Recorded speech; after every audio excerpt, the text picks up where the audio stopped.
Hello everyone, Grandmaster Akobian here with 1000 GM, and in this video I'll be showing you my round number 7 game against I am Timothy Taylor. In this game I'm playing with the white pieces. I'm coming off a win on round 6 and I wanted to continue this momentum. D4, D5, C4, C5, right away Tim Taylor just shocks me with this C5 move. I've seen this before. I might have played it against it, but this game was a little surprise. I don't even know that. I probably got a name, but I don't know what is this. So I actually had this a couple of years ago. Shakhriyar Mamediyarov, one of the top players in the world, played this against me, and I got a reasonable position. So I kind of followed that up. I guess Taylor was prepared. And in that game, I think he played Queen D8, take, and we got to this position, and slightly better endgame for me. The game ended in a draw here, but I was definitely on the better side. So Queen A5, I mean, this looks kind of really strange, you know, because he's moving his queen around a lot, but it's not so bad actually, you know. So sometimes you can play some openings that are not so good and just still get away with it. So G3, E5. I mean, this queen has moved 1, 2, 3 times out of 8. By all indications, this should be bad, but it's not so clear. This bishop b4 is coming up here, and okay, I played bishop g2, bishop b4, castle, and here I think is the first not inaccuracy, but I think it's just easier to play bishop d2. So I don't compromise my structure. If it takes, I just take back with the bishop, you know.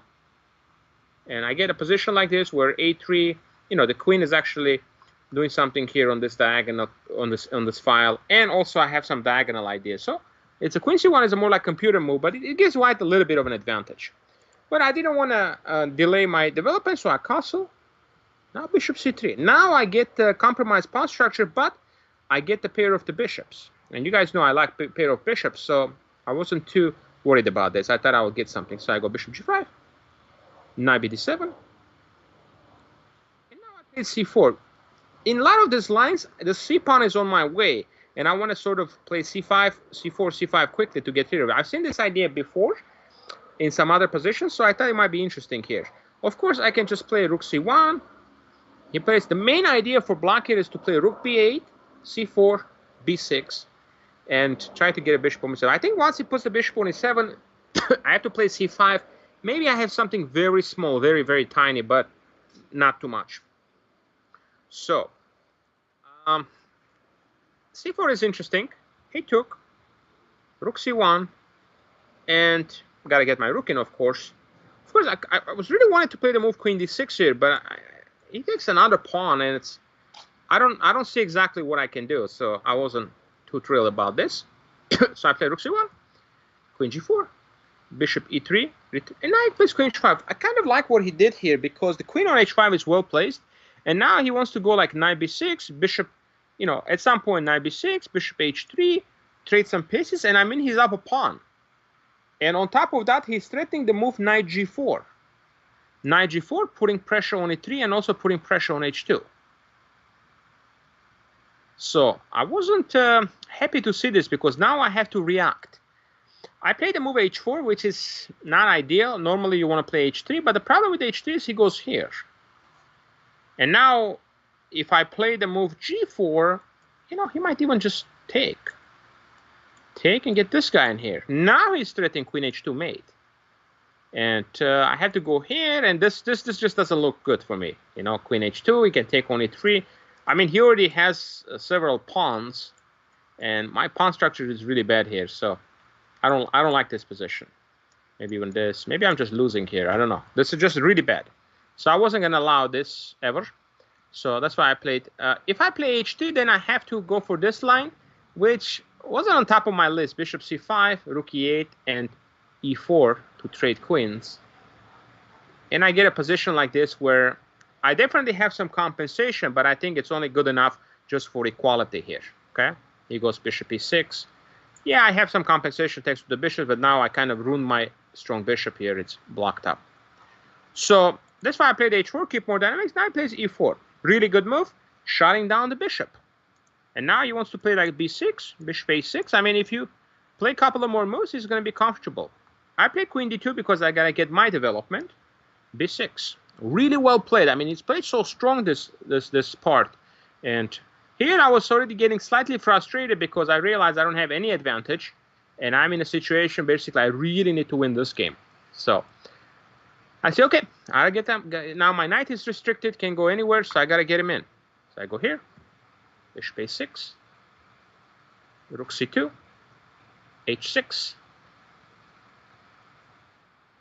I double up my rooks. And again, he's playing really well right now. And okay, maybe this move wasn't that necessary. He could have just played rook fe8. More like I'm trying to set myself up for the move rook c7. But he goes here, knight c6. Rook f8, I was happy for this because I thought he can play knight e6 and keep things intact. And okay, I have some ideas, but I'm still down a pawn, and it's, you know, it's actually a little bit better for black. He played really well this middle game part. So, but he went here. Now he gave me a chance, but again, he started to play really strong. I took. I can't take on c5 because then I'm dropping my e-pawn. It's probably just going to fizzle out to a draw here if we trade queens. I'm active enough there, but I don't want to do that, so I went save my pawn, and now he played c4. And here I played the move a4 because I'm still trying to play for a win. Objectively, I should probably just go here and trade, but I don't think I'll have too many winning chances here. I'll probably get the pawn back, and it's just going to be equal. So I'm still trying for a win. That means I'm taking chances. Okay, c8. Okay, here I can make a draw by taking and go for this line. We trade. And basically get a position like this, and I have a little bit of pressure on e4, but knight is very well protecting. I'm not going to be able to win this. So I wasn't happy about that either. So I played the complex move queen d6. And we're both getting a little bit low on time, so we play rook e6. This is all forced, check, take. So we get into this position where I have two rooks versus a queen. Normally it's great here, but this pawn is really bad on h4, and it's giving him a strong counterplay with g5, and he went for it, and he's just absolutely going for it. And I was like, what am I gonna do now? This is just becoming really messy now. I have to take. I can't let him take on h4 because I'll just ruin my king position. Now he goes knight g4. Now luckily there is no mate. Queen h2, I have king f1. And if c3, I have a knight b5 block. So I have time to take this. I think this is very important to take. And once again, if he goes check, I go here, check. I'm saved by the fantastic knight b5 block. And then I will collect this pawn on c3. In fact, I'm probably winning here. I will slowly collect c3 and start attacking this king. The reason I took on h6 because I thought if I survive this, his king is going to be weaker now. And I can try because he doesn't have too many pawns in front of him. So I will have some chances. So he goes here. Knight b5. And now this f5 was an excellent move, by the way. He just protected his e-pawn. And I realized now it's trouble. I need to shut down this bishop. So I went here, knight e5. Now, the problem I have here is he's threatening to play knight f3.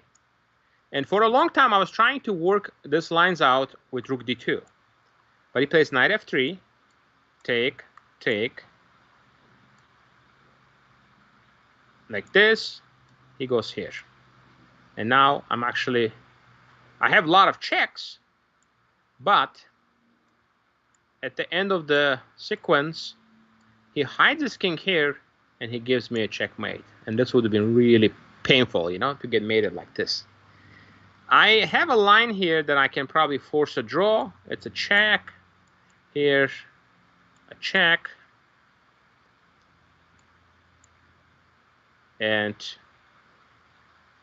I guess take. Yeah, this is the line, sorry. And here's check. The idea here is he cannot go to h5 because I have rook h4. Okay?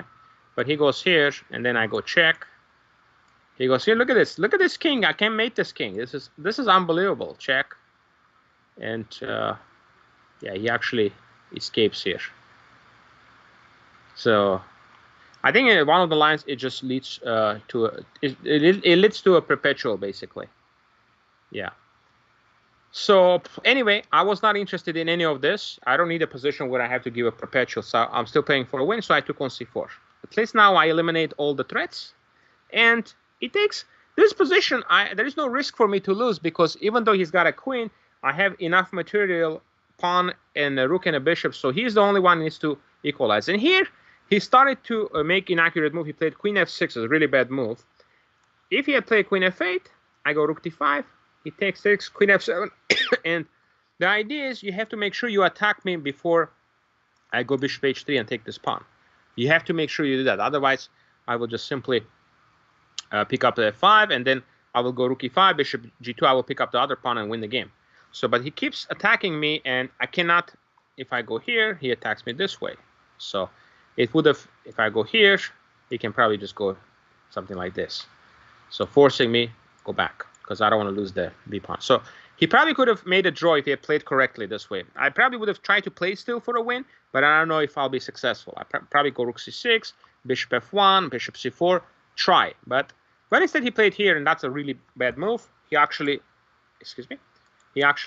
blundered my next move here. Knight d4, knight is coming back, and now f5 is falling. Yeah, after this move, he just he lost the thread of the game because now it's just really bad. Bishop d3. He can still fight, but it's already shifting for me. And now I go a5. I want to make sure I keep my a pawn. Everything is guarded. Check. See, everything is guarded. He doesn't have anything here. So queen b2, knight e6,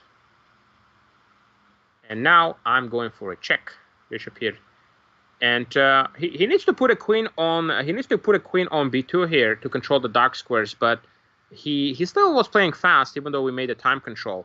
And here was the last chance to play the move queen b2. And I still have a very big advantage, but still it's very technical. There is no immediate way to win because here he's guarding the dark squares. Okay, so, and you know, I don't know if I want to play g4, but it's a big advantage for white, but not a win. But this king h6 was just a blunder because now I have a mate. Check. If you go king h5, that leads to check. And rook g6 mate, that's done. And if he goes here, check. And he finally resigned because he's going to go here. It's a nice construction, I thought. I thought this is a very nice mating mechanism, you know, with a knight on a6, bishop f5. So here my opponent resigned because the checkmate is just going to be unstoppable. So very interesting game. I thought my opponent, Tim Taylor, played really well. And, he could have, if he had played a little bit more precisely, probably the game would have ended in a draw. So well played by him. Just at the end, fortune was on my side. I managed to squeeze the maximum out of this game. Hope you guys enjoyed this round number 7 game. We got 2 more games coming, and that's going to be round 8 and round 9. Very exciting stuff and very intense battles. Okay. Hope you guys enjoyed this game, and we're looking forward to showing you the last 2 games on the 2022 U.S. Open Tournament in Rancho Mirage, California. See you guys very soon. Have a good one.